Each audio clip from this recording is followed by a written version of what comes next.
여러분 안녕하세요. 오늘은 여러분께 감정과 반전이 가득한 특별한 이야기를 들려드리려고 합니다. 마음을 열고 함께 들어주세요. 그럼 지금부터 이야기를 시작하겠습니다.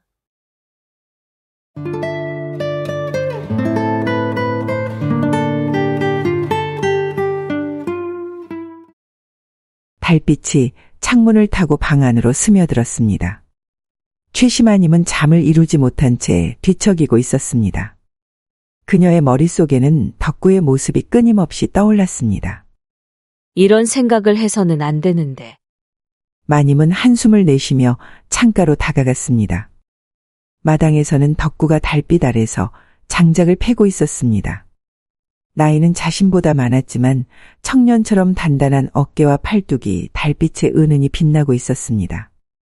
마님의 심장이 빠르게 뛰기 시작했습니다. 그녀는 자신도 모르게 가슴에 손을 얹고 눌렀습니다. 양반과 마님이 천한 머슴을 마음에 품다니 결코 있어서는 안 될 일이었습니다. 그날 오후 마님과 덕구의 손이 우연히 닿았습니다. 집신 만드는 법을 알려주던 덕구의 거친 손끝이 마님의 부드러운 손등을 스쳤고 두 사람의 시선이 맞닿았습니다. 덕구의 눈동자에는 쉽게 말로 표현할 수 없는 감정이 담겨 있었습니다. 마님. 그의 목소리는 낮고 조심스러웠습니다. 48배 소방 맞은 마님과 55의 머슴 사이에 피어나는 감정은 둘 모두에게 당혹스러웠습니다. 그러나 덕구에게는 숨기고 있는 진실이 있었습니다. 그는 단순한 머슴이 아니었습니다. 과연 그의 정체는 무엇이었을까요? 그리고 마님을 소박한 서방이 어느 날 갑자기 돌아온다면 마님은 방으로 돌아와 이불을 덮었지만 잠은 오지 않았습니다. 꿈속에서도 덕구의 강인한 팔이 저고리를 헤치고 자신을 품는 장면이 떠올랐습니다. 이 이야기는 소방맞은 마님의 뜨거운 사랑과 복수 그리고 오래도록 감춰졌던 비밀로 가득한 이야기입니다. 조선 한양 도성 북쪽 한명문가의 안채에서 울음소리가 터져나왔습니다. 48살의 최시마님이 눈물범벅이 된 얼굴로 무릎을 꿇고 있었습니다. 서방님, 30년을 함께한 정이 어찌 그리 쉽게 끊어질 수 있습니까? 첩을 들이시는 것도 모자라 이제 절 내쫓으시려 하시다니요. 상의원 최참봉은 취기가 오른 채 19살의 새첩 연하와 함께 서 있었습니다. 연하는 입술을 삐죽이며 마님을 내려다보고 있었습니다. 여봐라, 이 집 안주인은 이제부터 연하다. 저 여자는 더 이상 머물 자격이 없다. 그 말에 최시마님의 가슴이 무너져 내렸습니다. 비록 48이 되었어도 그녀는 자신이 아직 여인의 매력을 지니고 있다고 믿고 있었습니다. 그럼 저는 친정으로 돌아가면 되겠습니까? 친정, 허허. 최참봉은 비웃으며 말했습니다. 너희 아버지가 반역죄로 몰락한 지가 언젠데. 내가 인정은 있어서 온양 근처에 작은 초가집 하나 마련해뒀다. 거기서 여생을 보내거라. 다음 날 아침 최시마님은 작은 보따리 하나만 들고 집을 떠났습니다. 16의 시집아 두 아들을 낳고 길렀건만 그들마저 아버지 편에 서서 어머니를 외면하고 말았습니다. 수레는 며칠을 달려 온양 근처의 깊은 산골에 도착했습니다. 집은 낡은 초가였고 마당은 잡초로 무성했습니다. 첫날 밤 마님은 불조차 피우지 못한 채 차가운 방에서 뜬 눈으로 밤을 지새웠습니다. 평생 불 피우는 법이라곤 배워본 적이 없었기 때문이었습니다. 다음 날 아침 배고픔을 참지 못한 마님은 용기를 내어 이웃집 문을 두드렸습니다. 무슨 일로 오셨어? 문이 열리고 70쯤 되어 보이는 늙은 여인이 나타났습니다. 저기 불을 좀 빌리러 왔네만. 아이고, 새로 오신 양반댁 마님이시구먼. 불만 빌려서 어찌 밥을 하실 것이요? 쌀은 있으신지요? 그것이. 내가 도와드릴게요. 나는 김씨라 하오. 아들 덕구가 있는데 그놈이 일손도 도와드릴 수 있을 거예요. 55이지만 아직 일꾼 노릇은 잘 안답니다. 그런데 마님은 어쩌다 이런 곳까지 오셨어? 30년을 함께한 서방이 19 첩을 들이더니 날 내쫓았소. 아이고, 이런 세상에. 그런 몹쓸 서방이 다 있단 말이오? 48이면 아직 늙은 것도 아닌데. 김 씨의 따뜻한 위로에 마님은 잠시 마음의 위안을 얻었지만 여전히 앞날은 캄캄하기만 했습니다. 걱정 마시오. 우리가 도와드리겠어. 내일부터 우리 덕구를 보내드릴게요. 그날 밤 김 씨가 가져다 준 따뜻한 밥 한 그릇을 먹으며 마님은 생각에 잠겼습니다. 비록 지금은 힘들어도 언젠가는 내 힘으로 다시 일어날 수 있겠지. 이른 아침 초가집 문 앞에서 헛기침 소리가 들렸습니다. 최시마님은 잠에서 깨어 부스스한 머리를 쓸어 올리며 문을 열었습니다.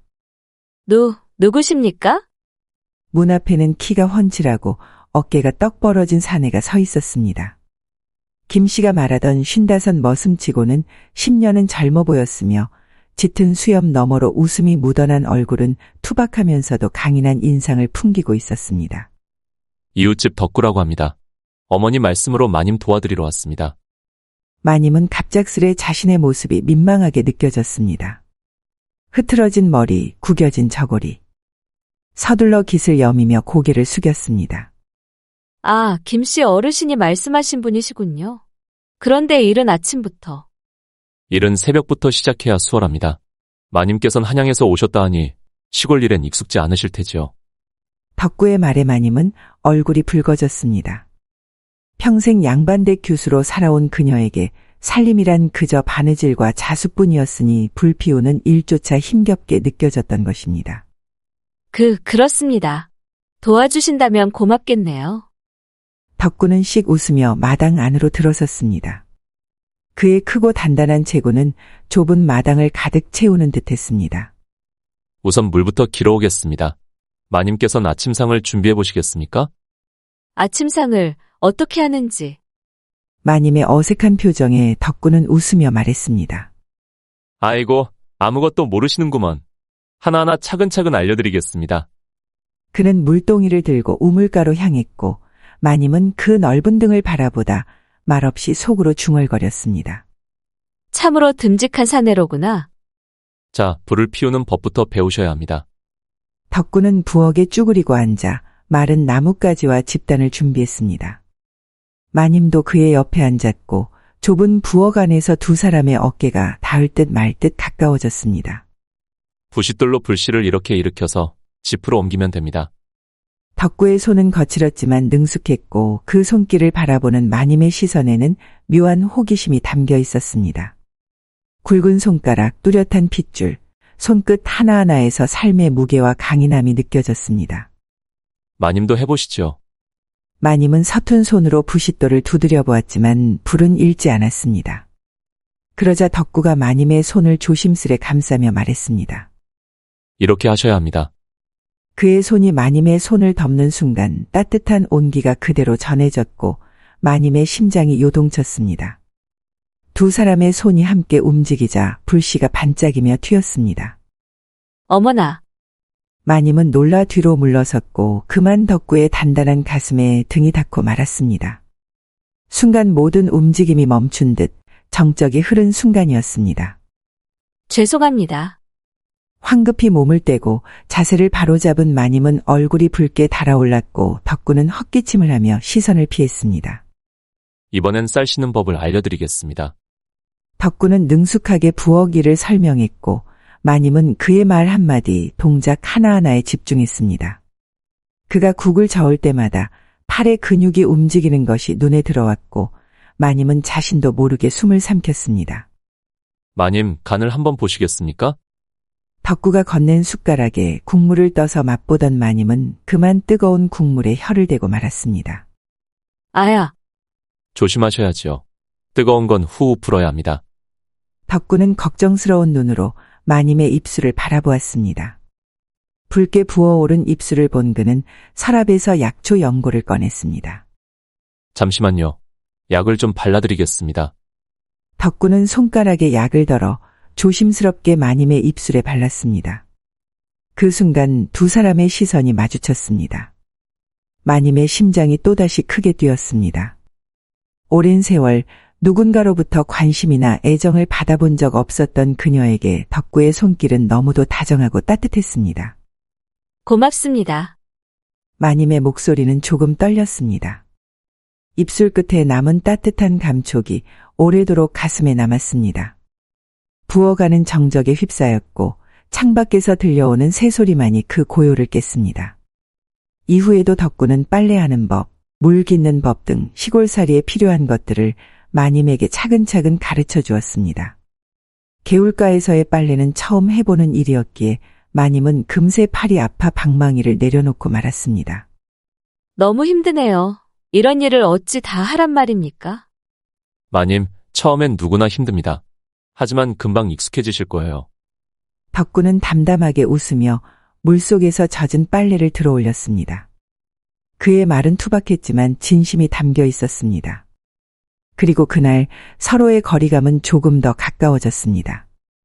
눈빛이 닿을 때마다 묘한 떨림이 있었고 어쩌다 스치는 손끝 하나에도 마음이 흔들렸습니다. 그러나 서로는 아직 말하지 않았습니다. 감정은 자라고 있었지만 아직은 그 이름을 부를 용기는 없었습니다. 저녁이 되자 덕구는 최시마님께 인사를 드리며 조심스레 말했습니다. 내일 다시 찾아뵙겠습니다. 그동안 덕구에게 이것저것을 배운 마님은 이제 혼자서도 불을 피우고 간단한 밥을 지을 수 있을 만큼 익숙해졌습니다. 정말 고맙네. 자네 덕분에 많이 배웠네. 아닙니다. 다음에는 장작을 패는 법도 알려드리겠습니다. 마님께서 스스로 일어나셔야 하니까요. 덕구의 말에 마님은 조용히 고개를 끄덕였습니다. 비록 하루였지만 그와 함께한 시간은 이상하리만치 마음에 남았습니다. 특히 낮에 있었던 작은 사건들, 물에 젖은 옷차림, 덕구의 당황스러운 시선, 그리고 그 순간의 침묵까지 마음속을 자꾸 맴돌았습니다. 내일 뵙겠습니다. 덕구가 떠난 뒤 마님은 잠자리에 들며 그의 모습을 떠올렸습니다. 단단한 팔뚝, 넓은 어깨, 그리고 자신을 바라보던 깊고 진지한 눈빛. 30년을 함께한 서방에게서는 느껴보지 못했던 감정이 가슴 깊은 곳에서 조용히 피어오르고 있었습니다. 마님이 시골에 온 지 2달쯤 지난 어느 날 덕구는 마당에 집단을 한가득 가져와 펼쳐놓았습니다. 오늘은 집신 만드는 법을 알려드리겠습니다. 마님께서 손재주가 좋으시니 금방 배우실 겁니다. 마님은 호기심 섞인 눈빛으로 집단을 바라보았습니다. 귀한 양반과 여인으로 살아온 그녀에게 집신 만들기란 상상도 못할 일이었죠. 내가 과연 그런 걸 할 수 있겠나? 걱정 마십시오. 마님의 고운 손으로 만든 집신은 분명 더 정갈할 겁니다. 그 말에 마님은 살짝 웃음을 지었습니다. 그의 말 속에 담긴 진심이 가슴 한구석을 따뜻하게 데워주었습니다. 자, 우선 짚을 가지런히 놓고 이렇게 천천히 꼬아나가면 됩니다. 덕구는 능숙하게 짚을 손질하기 시작했습니다. 그의 굵은 손가락이 섬세하게 움직이는 모습은 마치 오래된 장인의 손길처럼 안정감이 있었죠. 마님은 자연스레 그의 움직임에 시선을 빼앗겼습니다. 이제 마님께서 한번 해보시죠. 짚을 건네받은 마님은 어색하게 손을 움직였지만 짚은 자꾸 흩어졌습니다. 덕구는 부드럽게 웃으며 조용히 마님의 뒤로 다가왔습니다. 제가 도와드리겠습니다. 그는 마님의 등 뒤에서 조심스레 팔을 뻗어 그녀의 손을 감싸 쥐었습니다. 단단한 가슴이 그녀의 등에 살짝 닿았고 따뜻한 숨결이 귓가를 스쳤습니다. 이렇게 손가락을 모아 짚을 단단히 잡으시고 천천히 꼬아나가면 됩니다. 덕구의 낮은 목소리와 함께 이어지는 설명에 마님의 심장이 조용히 두근거렸습니다. 그의 숨결이 가까이 느껴질수록 마님의 귓불이 달아오르는 듯했습니다. 아, 이런 식으로 말이지. 마님의 목소리가 조금 떨렸습니다. 그의 체온이 등에 전해져 오고 손을 맞잡은 채 짚을 엮는 시간이 이상하게도 긴장되면서도 포근하게 느껴졌습니다. 마님께서는 금방 익히시는군요. 손재주가 참 좋으십니다. 덕구의 칭찬에 마님은 어색한 웃음을 지었지만 마음 한편이 이상하게 따뜻하고 설레었습니다. 두 사람의 거리는 그리 멀지 않았고 아무 말 없이 함께 움직이는 그 순간이 어느새 익숙해지고 있었죠. 나흘이 지나자 최시마님은 혼자서도 제법 반듯한 집신을 만들 수 있게 되었습니다. 덕구는 그녀가 만든 집신을 유심히 살펴보더니 감탄하며 말했습니다. 와, 이렇게 금세 익히시다니요. 마님이 만드신 집신은 일반 집신보다 훨씬 정교합니다. 최시마님은 뿌듯한 마음에 조용히 미소 지었습니다. 하지만 그녀의 손은 어느새 지폐 상에 거칠어져 있었고 곳곳에는 물집이 잡혀 피가 맺힌 자국까지 있었습니다. 마님, 손이. 덕구는 걱정스러운 눈빛으로 마님의 손을 조심스레 잡았습니다. 그 따뜻한 손길에 마님의 가슴이 잠시 두근거렸습니다. 괜찮네. 이 정도야. 아닙니다. 이렇게 손이 다치면 앞으로 일하기 어려워집니다. 잠시만요. 연고를 발라드릴게요. 그는 조심스럽게 작은 종지를 꺼내들고 마님의 손에 약을 발랐습니다. 굳은 살과 상처를 따라 덕구의 손끝이 부드럽게 움직였고 마님의 얼굴엔 열기가 번졌습니다. 이 연고는 어머님께서 직접 만드신 겁니다. 상처엔 꽤 효과가 있지요. 그의 손길이 조심스레 상처를 따라 움직일 때마다 마님은 마음속 깊은 곳에서부터 묘한 감정을 느꼈습니다. 설렘과 동시에 이상한 평온함이 밀려왔습니다. 손이 많이 아프셨을 텐데 처음 해보는 일이니 더 그러하셨겠지요. 그래도 괜찮네. 이렇게라도 내 힘으로 살아가야 하니까. 마님의 결연한 눈빛에 덕구는 존경과 감탄이 섞인 눈빛을 보냈습니다. 귀하게 자란 양반가 여인이 스스로 삶을 꾸려나가려는 그 모습이 덕구의 가슴을 깊이 울렸습니다. 며칠 후 마님은 조심스레 집신 10켤레를 보따리에 담았습니다. 오늘은 이 집신들을 장에 가져가 보려네. 덕구는 곧장 보따리를 챙겨 마님을 도왔습니다. 제가 함께 가겠습니다. 첫 장이시라 혼자 다니시긴 어려울 겁니다. 고맙네. 두 사람은 나란히 시장으로 향했습니다. 가는 길에 팔이 스치고 손이 맞닿을 때마다 마님의 가슴은 은근한 떨림으로 가득 찼습니다. 시장에 도착하자 덕구는 사람들이 가장 많이 오가는 자리를 골라 마님의 자리를 마련해 주었습니다. 여기서 잠시 기다리세요. 장사꾼 친구를 불러오겠습니다. 덕구가 자리를 비우자 마님은 조심스레 집신을 펼쳐 놓았습니다. 양반댁 마님이 시장 한켠에 앉아 물건을 파는 일, 살아오며 한 번도 상상해 본 적 없던 일이었습니다. 어머, 이 집신 참 곱게 만들었네. 지나가던 안악이 집신을 들여다보며 감탄했습니다. 마님은 민망한 듯 미소 지으며 말했습니다. 처음 만든 것이라 조금 서툴지만. 서툴다니요. 이렇게 정갈하게 만든 집신은 처음 봐요. 얼마인가요? 마님은 당황했습니다. 값을 매겨본 적이 없었기 때문입니다. 바로 그때 덕구가 돌아왔습니다. 이 집신은 정성을 들여 특별히 만든 것이라 3푼입니다. 3푼이라니 비싸네. 하지만 이 정도면 그 값이 충분해요. 2켤레 주시구려. 처음으로 집신이 팔리자 마님은 믿기지 않는 듯 눈을 크게 떴습니다. 그날 그녀는 준비한 모든 집신을 다 팔 수 있었습니다. 주머니 안에서 동전이 짤랑이는 소리가 마치 인생이 바뀌는 소리처럼 들렸습니다. 자네 덕에 다 팔았네. 정말 고맙네. 내 손으로 처음 번 돈이야. 아닙니다. 마님이 직접 만든 결과입니다. 저는 도와드렸을 뿐입니다. 돌아오는 길, 마님은 기분 좋게 콧노래를 흥얼거렸고 덕구는 조용히 그녀의 뒷모습을 바라보았습니다. 그날 저녁, 마님은 자신의 손을 물끄러미 바라보았습니다. 한때 백옥처럼 곱던 손이 이제는 거칠고 굳은 살로 덮여 있었지만 그 손으로 번 돈이 있기에 그녀는 오히려 자랑스러웠습니다. 내가 이렇게 변하다니. 마님은 거울을 들여다보았습니다. 햇볕에 그을린 얼굴, 그러나 두 눈은 예전보다 훨씬 더 빛나고 있었습니다. 덕구 덕분에 새 삶을 살게 되었구나. 그의 듬직한 모습, 따뜻한 손길, 그리고 진심 어린 격려. 생각할수록 가슴이 따뜻해졌습니다. 그는 자신보다 나이가 많았고 천한 신분의 머슴이었지만 이상하게도 마음이 점점 그에게 끌리고 있었습니다. 내일은 더 많은 집신을 만들어야겠네. 마님은 손에 밴 집 냄새를 맡으며 조용히 미소 지었습니다. 석 달이 더 흘러 최시마님이 만든 집신은 온 고을에 소문이 퍼졌습니다. 특히 형편이 나은 안악들 사이에선 최씨 부인의 집신은 발에 착 감기고 오래 신어도 편하다. 는 입소문이 자자했습니다. 덕분에 마님은 제법 넉넉한 돈을 모을 수 있었습니다. 초가집은 단청을 입힌 기와집으로 바꾸었고 하인도 한 사람 들였으며 마당에는 꽃이 피고 봄 기운이 완연했습니다. 그날 오후 마님은 마당에서 짚을 다듬고 있었습니다. 햇살이 얼굴을 비추며 따스한 기운을 건네주고 있었습니다. 그때 대문 밖에서 기침 소리가 들렸습니다. 누구신지요? 고개를 든 마님의 시야에 들어온 이는 뜻밖에도 한때 자신을 내쫓았던 서방 최참봉이었습니다. 그의 모습은 예전과는 달리 초라했습니다.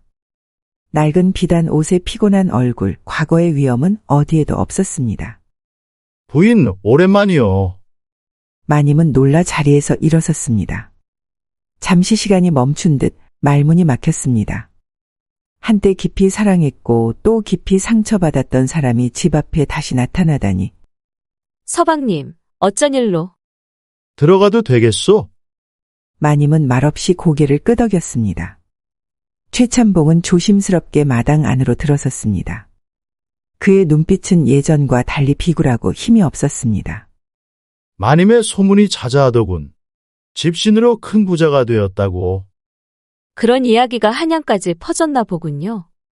마님의 말은 차가웠고 그 눈빛은 예전과는 달라져 있었습니다. 그때 안채에서 덕구가 나왔습니다. 그는 최참봉을 보고 눈을 크게 떴고 곧 얼굴이 굳어졌습니다. 마님의 지난 날을 모두 알고 있는 덕구는 본능적으로 경계심을 가졌습니다. 마님, 손님이 오셨군요. 그래, 이분은 내 전 서방이시네. 덕구는 입을 다물고 조용히 뒤를 따랐습니다. 세 사람은 방 안으로 들어섰고 하인이 가져다 준 차를 나눠 마셨습니다. 그 기생연하가 내 재산을 다 가져가고 도망쳤소. 집도 날렸고 상의원 참봉 자리도 잃었지. 마님은 표정 하나 없이 조용히 그의 말을 들었습니다. 덕구는 구석에 앉아 팔짱을 낀 채 말없이 지켜보고 있었습니다. 그래서 저를 다시 찾아오신 겁니까? 부인, 솔직히 말하자면 내가 어리석었습니다. 당신 같은 아내를 버린 것이 얼마나 큰 잘못이었는지 이제야 깨달았소. 그의 눈에 눈물이 맺혔습니다. 그 말이 진심인지 연기인지는 쉽게 알 수 없었지만 그 모습은 이전과는 분명 달라져 있었습니다. 이제 와서 후회해도 늦었지만 부인, 우리 다시 시작할 수 없겠소? 마님의 눈빛이 잠시 흔들렸습니다. 30년을 함께했던 사람이었고 한때는 누구보다 가까웠던 사람이었습니다. 그가 다시 찾아왔다는 사실만으로도 마음 한편이 요동쳤습니다. 서방님, 부인, 제발 내가 당신을 얼마나 그리워했는지 모르실 거요. 매일 밤 꿈속에서도 당신을 불렀소? 그가 마님의 손을 잡으려 하자 덕구가 조용히 다가와 주전자를 들어 차를 따랐습니다. 최참봉의 손은 공중에서 머뭇거리다 멈췄습니다. 더 드시겠습니까? 덕구의 낮고 차분한 말투에 최참봉은 어색하게 웃었습니다. 마님은 잠시 침묵에 잠겼다가 조용히 입을 열었습니다. 서방님, 너무 갑작스러운 말씀에 당황스럽습니다. 시간을 조금 주시겠습니까? 물론이요. 내가 무리한 부탁을 드린 거요. 생각해 보시고 다시 말씀해 주시오. 그는 자리에서 일어나 정중히 인사를 하고 방을 나섰습니다. 남겨진 마님은 한동안 말없이 앉아 있었습니다. 마님, 설마 그 사람을 다시 받아들이실 생각은 아니시겠지요? 덕구의 조심스러운 물음에 마님은 깊은 한숨을 내쉬었습니다. 모르겠네. 30년을 함께한 사람이니 쉽게 끊어내긴 어렵지. 덕구의 얼굴에 슬픔이 드리워졌습니다. 그는 이미 마님을 사랑하게 되었지만 감히 그 마음을 드러내지는 못했습니다. 하지만 마님을 그렇게까지 아프게 했던 사람입니다. 정말로 뉘우치고 온 걸까요? 마님은 묵묵히 고개를 숙였습니다. 혼란스러운 감정이 가슴속을 파도처럼 밀려들고 있었습니다. 그날 밤 최시마님은 잠들기 전 거울 앞에 앉아 자신의 얼굴을 바라보았습니다. 햇볕에 살짝 그을린 얼굴에는 건강한 혈색이 돌고 있었고 눈빛은 한층 단단해져 있었습니다. 하루하루를 스스로 일궈낸 흔적이 그녀의 얼굴에 고스란히 묻어 있었습니다. 내가 다시 그의 곁으로 돌아가야 할까? 마님은 거울 속 자신을 찬찬히 살폈습니다. 48배 나이였지만 여전히 여인의 매력을 잃지 않은 모습이었습니다. 풍성한 가슴선, 날씬해진 허리, 그리고 일로 단단해진 팔뚝. 예전보다 오히려 더 건강하고 강인한 기운이 느껴졌습니다. 서방님이 나를 다시 여자로 본다는 건가? 그녀의 마음 한켠에 잠들어 있던 자존심이 다시 피어나고 있었습니다. 한때는 늙었다, 며 외면했던 그가 이제와 다시 찾아와 손을 내민다는 것. 그것이 마님에게는 기묘한 만족감과 혼란을 동시에 안겨주고 있었습니다. 그러나 그 순간 떠오른 또 한 사람의 얼굴. 항상 묵묵히 곁을 지켜준 덕구. 지친 손을 조심스레 감싸주던 굵은 손, 따뜻한 눈빛, 말없이 전해오던 진심. 덕구는 나를 어떻게 생각하고 있는 걸까? 마님은 생각에 잠긴 채 조용히 입술을 깨물었습니다. 다음 날 아침, 최참봉이 다시 집을 찾았습니다. 이번에는 비단 한 피를 들고 왔습니다. 부인을 위해 준비했소. 예전에 좋아하시던 색이라 혹시 기억하실지 모르겠소. 마님은 비단을 받아들었지만 마음은 편치 않았습니다. 갑작스런 친절이 왠지 낯설고 불편하게 느껴졌습니다. 그때 마당 안으로 덕구가 들어섰습니다. 그는 최참봉을 보자 눈빛을 단단히 굳혔습니다. 마님, 오늘 장에 나가실 준비는 다 되셨습니까? 아, 곧 준비하겠네. 두 남자 사이엔 한 줄기 냉기가 흘렀습니다. 최참봉은 덕구를 향해 눈살을 찌푸리며 말했습니다. 이 사람은 누구요? 덕구라 하오. 이곳에 와서 내가 새롭게 살아갈 수 있도록 많은 것을 가르쳐준 고마운 사람이에요. 머슴입니까? 마님께서 이런 사람과 가까이 지내다니. 그 말에 마님의 눈빛이 차가워졌습니다. 덕구는 단순한 머슴이 아닙니다. 지금 내가 가장 신뢰하고 의지하는 친구 같은 사람이죠. 친구라는 말에 덕구의 눈빛이 흔들렸습니다. 그는 자신이 마님에게 그저 친구일 뿐이라는 사실에 가슴 한쪽이 저릿해졌습니다. 부인, 잠시 따로 이야기 나눌 수 있겠소? 최참봉은 조심스레 마님의 손을 잡았습니다. 그 손길에 마님은 잠시 과거의 기억이 떠올랐습니다. 언젠가는 따뜻했던 손길, 언젠가는 믿었던 사람.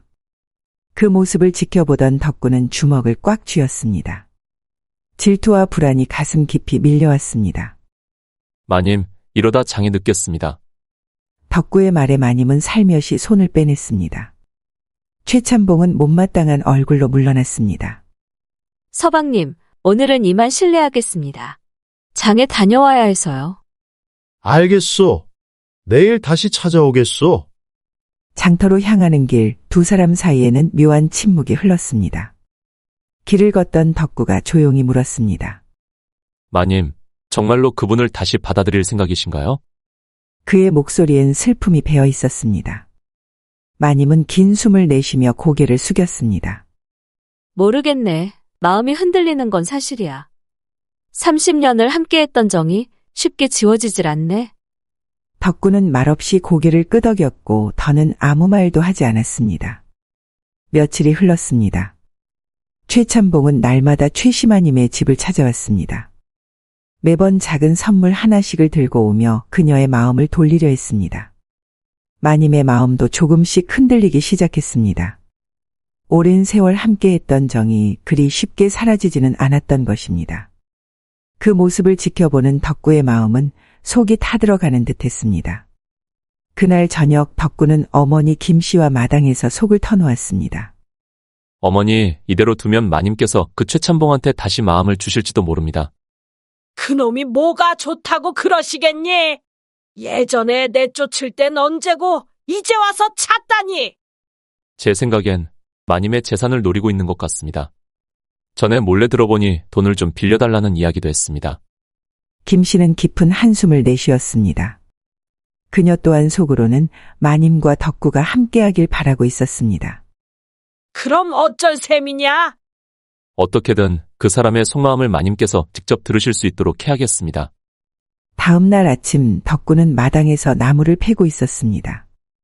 땀에 젖은 상체는 햇빛을 받아 반짝였고 55이라는 나이가 무색할 만큼 그는 건장하고 단단해 보였습니다.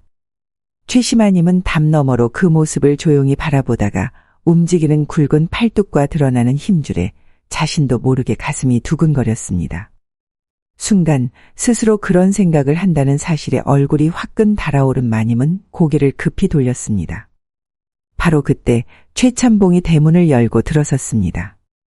한때 위풍당당했던 모습은 사라지고 기운 없이 구부정한 모습에 그의 나이가 더욱 도드라져 보였습니다. 부인, 오늘도 찾아왔어. 서방님, 덕구는 그 모습을 보자 일부러 더 힘을 주어 돕기질을 했습니다. 강한 육체의 기운과 기력이 빠진 서방의 모습은 대조적으로 부각되었습니다. 마님은 두 남자 사이를 바라보며 생각에 잠겼습니다. 넓은 어깨와 강건한 체구의 덕구, 초라하게 변한 옛 서방, 그 차이는 분명했고 마음속에서도 그 무게는 달라지고 있었습니다. 잠시 후 덕구는 두 사람에게 다가갔습니다. 제가 두 분께 특별한 제안을 하나 드리고 싶습니다. 그의 몸에서는 땀 냄새와 함께 은은한 향이 풍겨왔고 마님은 무심코 숨을 깊게 들이마셨습니다. 무슨 제안인가? 내일이 마침 보름입니다. 근처 호수에서 도담배를 타며 잠시 바람을 쐬는 것이 어떻겠습니까? 마님의 눈이 반짝였습니다. 도담배라, 참 오랜만이구나. 예전엔 한양에서도 자주 타보지 못했는데. 그럼 준비해두겠습니다. 마님께서도 기분 전환이 필요하실 듯해서요. 마님이 기뻐하자 최참봉도 마지못해 고개를 끄덕였습니다. 그래, 함께하지요. 덕구는 속으로 웃었습니다. 계획의 첫걸음이 순조롭게 시작되고 있었던 것입니다. 그날 밤 덕구는 마을 기생집을 찾았습니다. 그곳에는 미리 약속한 기생, 월양이 기다리고 있었습니다. 부탁한 일 기억하고 있지? 그럼요, 오라버니. 절 믿으셔도 돼요. 월양은 애교스럽게 덕구의 팔을 잡았지만 덕구의 눈빛은 흔들림 없이 진지했습니다. 그의 마음은 오직 한 사람, 최시마님에게만 향해 있었으니까요. 내일 호수 건너편에서 그 사람에게 진심을 들려주도록 해. 마님께서 직접 듣게. 걱정 마세요. 아주 분명하게 말해줄게요. 이튿날 날씨는 화창했고 세 사람은 함께 호수로 향했습니다. 최시마님은 연보라빛 치마에 분홍 저고리를 입고 있어 호숫가 햇살 속에서 한층 더 아름다워 보였습니다. 마님, 오늘 참 곱게 차리셨습니다. 덕구의 말에 마님은 수줍게 웃었고 최참봉은 그 모습을 못마땅한 눈빛으로 바라보았습니다. 호수에 도착하자 덕구는 미리 준비해둔 배 두 척을 내놓았습니다. 마님과 최참봉께서는 큰 배에 오르시고 저는 작은 배로 따로 뒤따르겠습니다. 자네도 함께 타면 되지 않겠나? 마님의 말에 최참봉이 얼굴을 찌푸렸지만 덕구는 고개를 저었습니다. 괜찮습니다. 오랜만에 두 분만의 시간을 드리고 싶어서요. 마님은 살짝 아쉬운 듯 고개를 끄덕였고 최참봉은 은근한 미소를 지으며 배에 올랐습니다. 배가 호수 위를 미끄러지듯 나아가자 덕구는 일부러 거리를 두었고 어느 지점에 이르자 조용히 배의 방향을 돌려 호수 건너편으로 향했습니다. 저기 덕구가 어디로 가는 거지? 신경 쓰지 마시오. 지금은 우리 둘만의 시간이니까. 최참봉은 마님의 손을 슬며시 잡으려 했지만 마님은 그 손길을 피해 시선을 돌렸습니다. 서방님, 왜 다시 절 찾아오신 겁니까?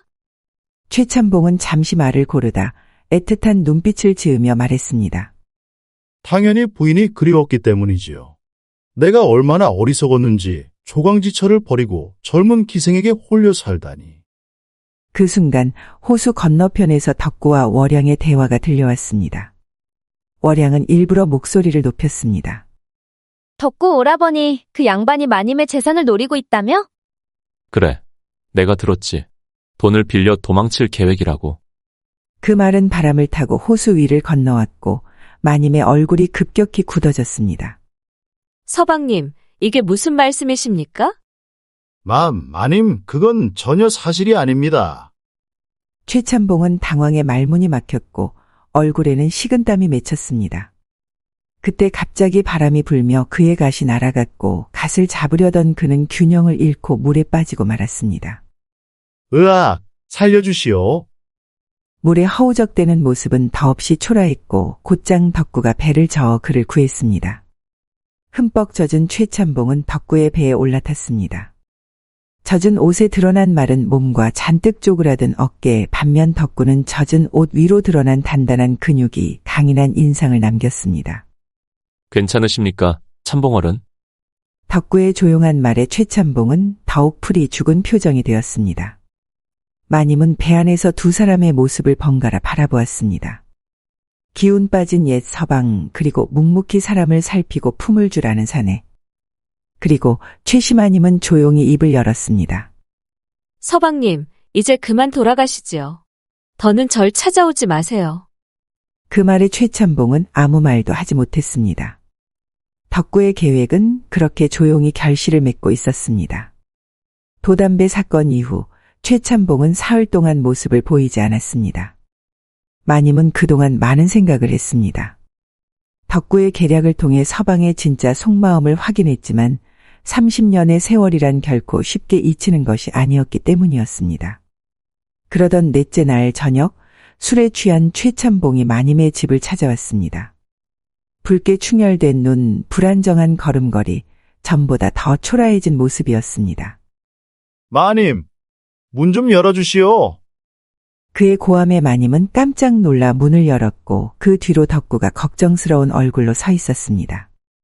서방님, 이 밤중에 게다가 이렇게 취하셔서 무슨 일입니까? 취했다고? 그래, 취했소. 그 머슴놈 계략에 넘어가 내 체면이 엉망이 됐는데 어찌 안 마시겠소? 최참봉은 비틀비틀 마당 안으로 들어왔습니다. 눈빛은 분노와 질투로 가득 차 있었습니다. 서방님, 제발 진정하십시오. 진정하라고? 부인, 자네 그 머슴놈한테 넘어간 거 아니오?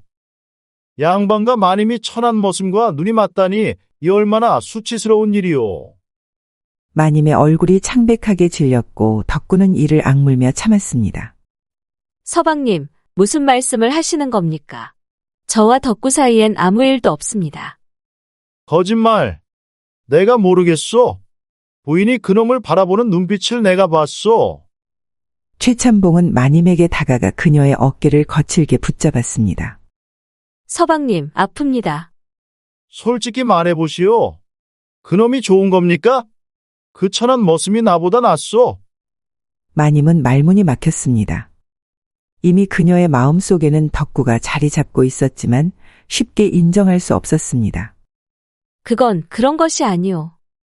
왜 내가 다시 부인을 찾아온 줄 아시오? 돈 때문이요. 빚쟁이들이 나를 조여오고 있었소. 부인이 잘 살고 있다는 소문을 듣고 생각했지. 그 여자를 다시 꼬드기면 돈을 얻을 수 있겠다고. 마님의 눈에서 눈물이 흘렀습니다. 이미 짐작은 하고 있었지만 서방의 입에서 직접 듣는 진실은 가슴을 찢는 듯했습니다. 서방님, 어쩌다 이리까지. 변한 건 부인이요. 양반과 부인이 집신을 만들고 머슴을 끼고 사는 꼴이라니. 그 순간 덕구는 더는 참지 못하고 앞으로 나섰습니다. 그의 눈빛은 불꽃처럼 타올랐습니다. 더 이상 마님을 모욕하지 마십시오. 이놈이 감히 양반의 멱살을 잡아? 양반입니까? 빚쟁이에게 쫓기며 마님을 속이려 든 사람이 무슨 양반이요? 마님은 스스로 일어나 새로운 삶을 만들어 가신 분입니다. 그럼 마님을 욕되게 하지 마시오. 덕구의 팔에는 힘이 가득 들어가 있었고 그의 목소리는 단호했습니다. 마님은 그런 그의 모습에 가슴이 먹먹해졌습니다. 이 천한 놈. 최참봉은 술기운에 주먹을 휘둘렀지만 허공을 갈랐고 그대로 마당에 엉덩방아를 찍고 말았습니다. 아이고, 이놈의 세상. 내가 어쩌다 이 지경이 되었단 말이냐? 그는 바닥을 치며 울부짖었습니다. 한때 상의원 참봉이었던 자의 초라한 모습은 그 자리에 남아있던 모두에게 씁쓸한 인상을 남겼습니다. 서방님, 이제 돌아가십시오. 더 이상 절 찾아오지 마십시오. 마님의 목소리는 단호했고 흔들림이 없었습니다. 그래, 가겠소. 하지만 부인도 기억하시오. 천한 머슴과 어울리다간 자네의 신분까지 잃게 될 것이오. 최참봉은 비틀거리며 대문 밖으로 나갔고 그것이 마지막이었습니다. 그는 다시는 마님을 찾아오지 않았습니다. 최참봉이 떠난 뒤 마님은 마당에 그대로 주저앉아 울음을 터뜨렸습니다. 30년을 함께했던 시간과 그 모든 추억이 한순간에 무너져 내렸기 때문이었습니다. 마님, 덕구가 조용히 그녀 곁에 다가와 앉았습니다. 그의 눈빛에는 진심이 담겨 있었습니다. 내가 어찌 이리 어리석을 수가. 진심을 알면서도 그 사람에게 미련을 버리지 못했어. 그건 어리석음이 아닙니다, 마님. 30년을 함께한 정인이 당연한 마음입니다. 마님은 덕구의 말에 조용히 고개를 들었습니다. 달빛이 그의 얼굴을 은은히 비추고 있었습니다. 굵은 이마, 짙은 눈썹, 깊은 눈동자, 늘 자신을 걱정해주던 그 눈빛. 덕구야, 너는 왜 그렇게 나를 걱정해주는 거니? 덕구는 잠시 침묵하다 고개를 떨구며 말했습니다. 마님, 이 말씀 드리는 것이 송구스럽지만 저는 마님을 사모합니다. 마님의 눈이 크게 떠졌고 가슴이 세차게 뛰기 시작했습니다. 처음 뵈었을 때부터 마음이 끌렸습니다. 하지만 머슴의 신분으로 감히 마음을 드러낼 수 없었지요. 그의 눈에는 맺힌 눈물이 반짝였습니다. 마님은 고귀하고 강하십니다. 힘겨운 시련 속에서도 굴하지 않고 일어나셨지요. 그런 마님의 모습에 저는 날이 갈수록 더 깊이 빠져들었습니다.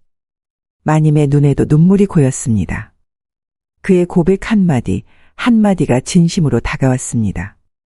저는 비록 머슴이지만 마님을 진심으로 아끼고 사랑합니다. 마님의 행복을 위해서라면 뭐든지 하겠습니다. 덕구야. 마님은 조용히 그의 손을 잡았습니다. 굵고 거친 손, 그러나 따뜻하고 든든한 그 손길이 마음을 진정시켰습니다. 나도 자네를 좋아하게 되었네. 하지만 신분의 차이라는 것이.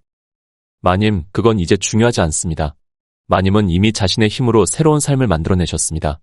과거의 신분에 더는 얽매일 이유가 없습니다. 그 말은 마님의 마음에 깊이 스며들었습니다. 그녀는 천천히 고개를 끄덕였습니다. 그래, 자네 말이 맞네. 이제 더는 양반이니 천민이니 따질 이유가 없지. 서로를 아끼는 마음, 그것이면 충분해. 달빛 아래 두 사람의 시선이 부드럽게 얽혔습니다. 마님은 덕구의 어깨에 조용히 머리를 기대었습니다. 그의 심장 소리가 그녀의 귀에 닿았고 그 소리는 마치 오래된 안식처처럼 평온했습니다. 내가 서방 곁에 있을 때보다 자네와 함께 있을 때가 더 편하고 더 행복하네. 덕구는 조심스럽게 그녀를 품에 안았습니다. 마님, 이제부터는 제가 평생 곁에서 지켜드리겠습니다. 달빛 아래 두 사람의 그림자가 하나로 겹쳐졌습니다. 며칠이 지났지만 두 사람 사이에는 여전히 어색한 기류가 남아 있었습니다.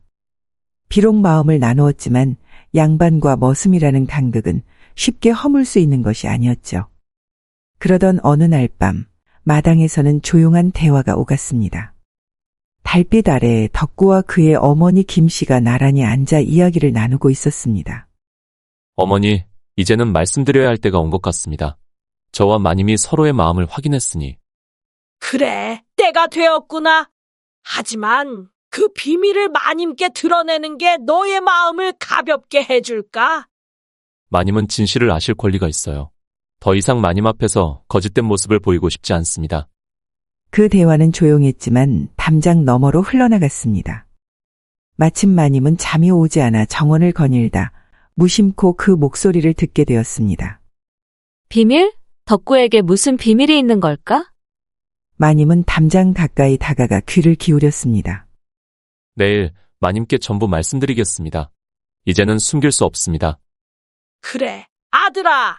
위험할 수도 있지만 진심으로 사랑한다면 진실을 전해야겠지. 마님은 더는 듣지 않고 조용히 방으로 돌아갔습니다. 하지만 덕구의 비밀이라는 말이 머릿속에서 떠나질 않았습니다. 그날 밤 마님은 한숨도 이루지 못한 채 침상에 누워 있었습니다.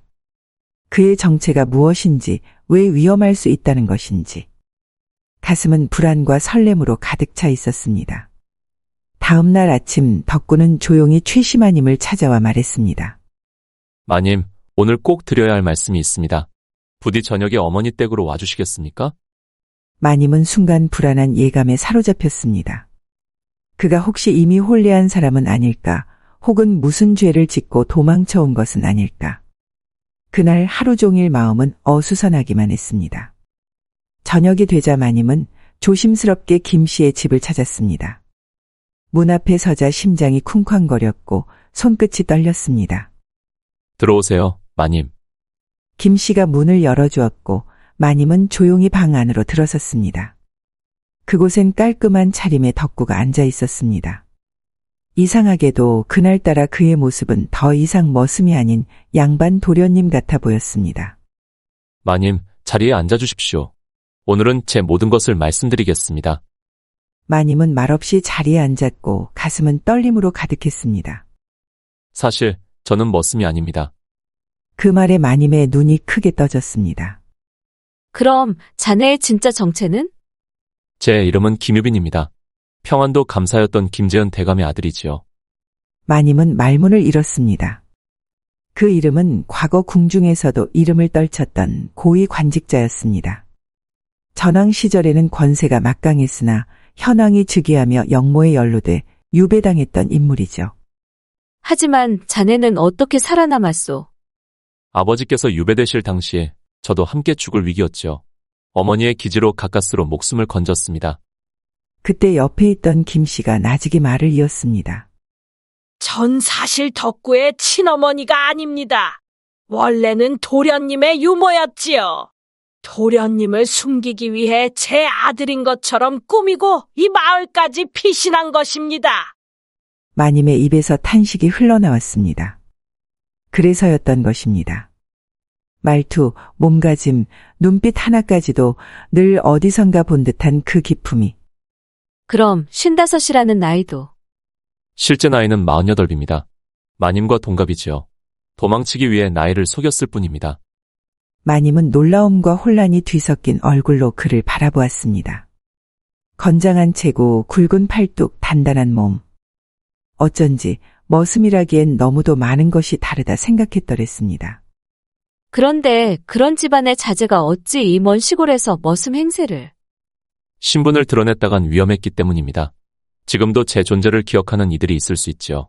그제야 마님은 모든 퍼즐이 맞춰지는 기분이었습니다. 덕구, 아니 김유빈. 그는 본디부터 달랐던 사람이었습니다. 그런데 왜 이제야 말하는 것이오? 마님을 더는 속이고 싶지 않았습니다. 마님께서 저를 진심으로 받아주신다면 저도 제 진짜 모습으로 마님 곁에 있고 싶었습니다. 마님의 눈에 눈물이 고였습니다. 그의 진심이 고스란히 가슴에 박혀왔습니다. 전하께서 바뀌시며 아버지의 누명도 곧 풀릴 듯합니다.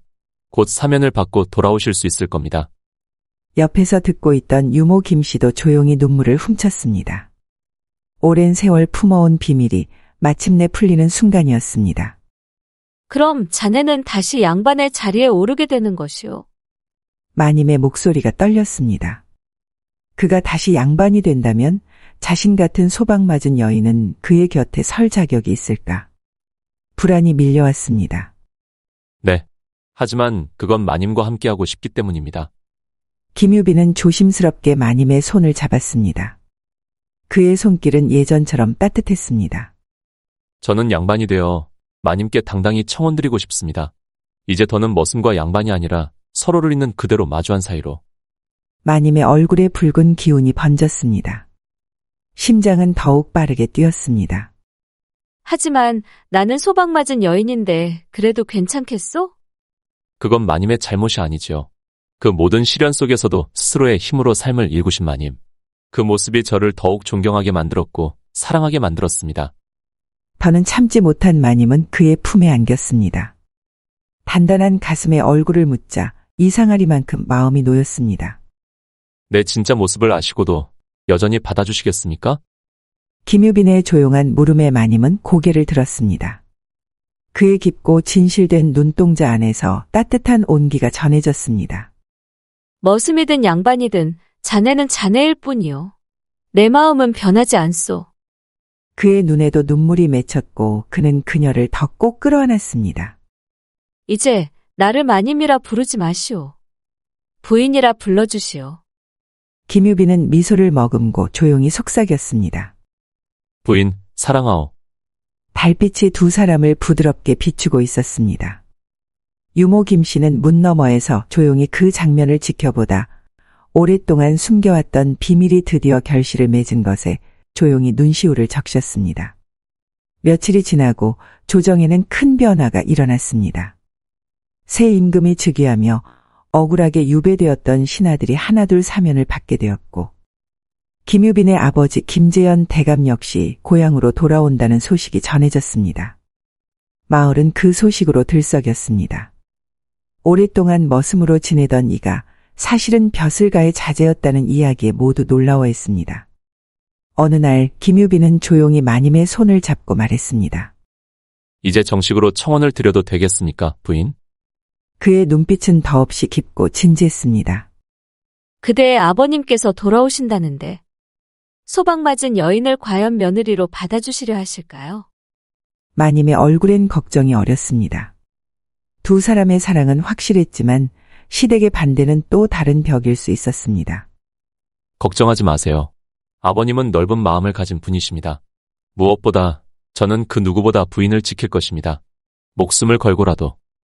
김유빈의 말에 마님의 마음이 놓였습니다. 그의 손길은 따뜻했고 눈빛은 한 점 흐림 없이 맑았습니다. 드디어 김재현 대감이 귀향하는 날이 되었습니다. 마을 어귀에는 많은 이들이 모여 그를 맞이할 준비를 하고 있었습니다. 김유빈과 유모 김씨 그리고 최시마님도 그곳에 함께 있었습니다. 화려한 가마가 도착하고 그 안에서 백발이 성성한 노인이 모습을 드러냈습니다. 김재현 대감이었습니다. 그는 먼저 아들 김유빈을 껴안았습니다. 아버님, 무사히 돌아오셔서 다행입니다. 그대가 잘 견뎌준 덕분이다. 유모가 내 소식을 전해주었지. 그의 시선이 곧 최시마님에게 향했습니다. 마님은 긴장한 표정으로 고개를 숙였습니다. 아버님, 이분은 제가 모시고자 하는 분입니다. 양반댁 출신이시지만 스스로의 힘으로 일어나 다시 삶을 꾸리신 분입니다. 김재현 대감은 마님을 한동안 말없이 바라보다가 이내 온화한 미소를 지었습니다. 내 아들이 택한 사람이라면 내게도 충분히 그럴 만한 이유가 있는 법이지요. 기꺼이 받아들이겠소. 마님의 눈에 눈물이 고였습니다. 그토록 두렵고도 막막했던 마음이 순식간에 풀어지는 순간이었습니다. 한 달 후 김유빈과 최시마님의 혼례가 치러졌습니다. 마을 전체가 축제 분위기였고 유모 김씨는 누구보다 분주했습니다. 아이고, 내가 도련님을 업어 키울 때는 이런 날이 올 줄 꿈에도 몰랐지. 유모는 혼례상을 차리며 기쁨의 눈물을 훔쳤고 집안 곳곳은 복된 웃음으로 가득했습니다. 그날 저녁 붉은 원앙금침이 깔린 신방에 두 사람이 나란히 앉았습니다. 촛불이 은은히 흔들리며 두 사람의 얼굴을 부드럽게 비추었습니다. 부인, 이제 당신은 내 아내입니다. 김유빈의 목소리는 따뜻했고 마님 이제는 최씨 부인은 수줍게 고개를 숙였습니다. 오랜 세월 홀로 지내왔기에 아직은 조금 낯섭니다. 괜찮습니다. 그 외로움, 오늘부터 제가 함께 채워드리겠습니다. 김유빈은 조심스레 그녀의 손을 잡았습니다. 그 따뜻한 손길에 그녀의 떨림은 점차 가라앉았습니다. 그는 부드럽게 족두리를 벗기고 그녀의 머릿결을 어루만졌습니다. 흘러내리는 검은 머리카락 아래 그녀는 여전히 아름다웠습니다. 당신은 지금도 충분히 곱습니다, 부인. 그의 입술이 그녀의 이마에 닿았고 두 사람은 말없이 서로를 바라보았습니다. 오랜 세월 견뎌온 외로움과 그리움이 눈빛 속에서 흘러넘쳤습니다. 촛불 아래 두 사람은 서로를 감싸 안았습니다. 그날 밤은 많은 말을 하지 않아도 충분했습니다.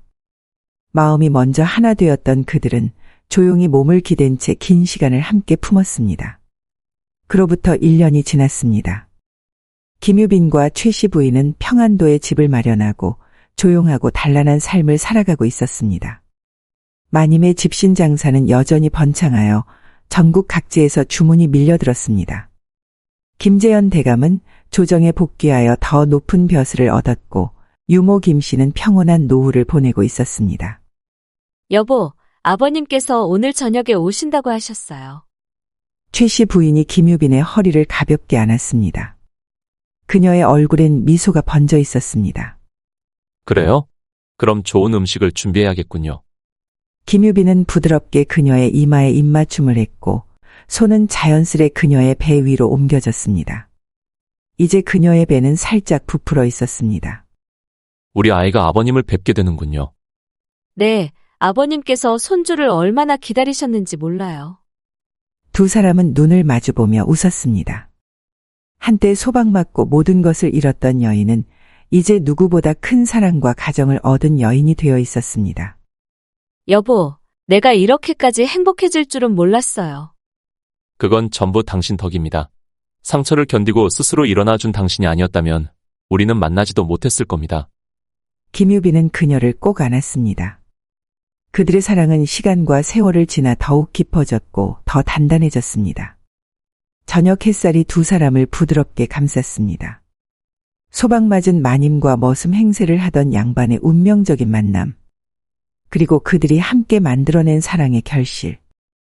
이것이 바로 덕구의 계략이 만들어낸 가장 아름다운 결말이었습니다. 야다마 씨의 다음 이야기를 빠르게 시청하시려면 동그라미를 클릭하여 구독을 눌러주세요. 감사합니다.